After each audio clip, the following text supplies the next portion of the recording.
عادت بد انسان را بی‌آبرو میکند. در تقویت این گفته‌ها اویدی جنایتی دزدی معلومات خواهیم داد که گمانبران پیشسود شدند. هفته گذشته میلیسیای نوحیه جبور رسولов دزدی тилловорӣ аз манзили иstiқоматиро ошкор ва 2 нафарро дастгир намуд. افراد داغی سودی داشته در مقامات میلیسیای نوحیه جبور رسولов زیر مشاهده و نظارت اپراتیوی قرار دارند. چنین ترتیب کارگزاری باعث می شود که کجرفتاری آنها باعث گرم آشکار شود. دزدی تилловорӣ با مبلغ زیاده از 13000 سومانی از منزل استقامتی شهروند اورونبای و امینه ساکن شهرک مهرآباد دلیل این گفته است که هفته گذشته 2 شخص پیشسود شده صادر نمود.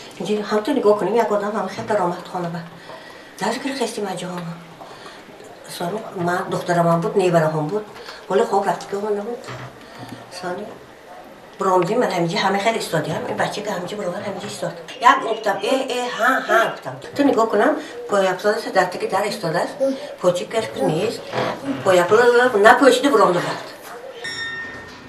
گمانبران شادیف عظیم خوزیموراتویچ سالی تولدش 1989 استقامت کننده نوحیه جبور رسولов که سالی 2017 برای دزدی سود شده این حال در مؤسسه سکونتی 3 قصر 11 سرایوسط اجرای جزای جنایتی وزارت عدلیه ادای جزا نموده ایستاده است و هممسلک او شهروند شریپوف شیرزاد محمودویچ سالی تولدش 1988 استقامت کننده جماعتی دیهاتی غولکاندازی همین نوحیه که او نیز با جرم دزدی سود شده است طریق پنهانی به منزل استقامتی شهروند امینه اورونبای و واقع در شهرک مهرآباد وارد گشته از آنجا یک چند نمود تилловорӣ به مبلغ عمومی 13320 سومانی را به یغما بردند. این جنایت با مصلحت پیشکی صادر شده است. طوری گمانبران نشان داد می‌دهند هر دو در حالت مستی قرار می‌کنند که با راه دزدی مبلغ به دست آورده خراجات دلخوشی را تامین سازند. بینای دو آشانه واقع در کوچه نورماتوف و در کشاده حجره امکانی قلای برای دزدی گردیده شیرزاد شریپوف صحن بینو را نظارت می‌برد و نفری در این کار تجربه داشته عظیم شادیف وارد حجره می‌شود. من خود گرفتم. دورانش گفتم. در داخلش چه وجود داشت؟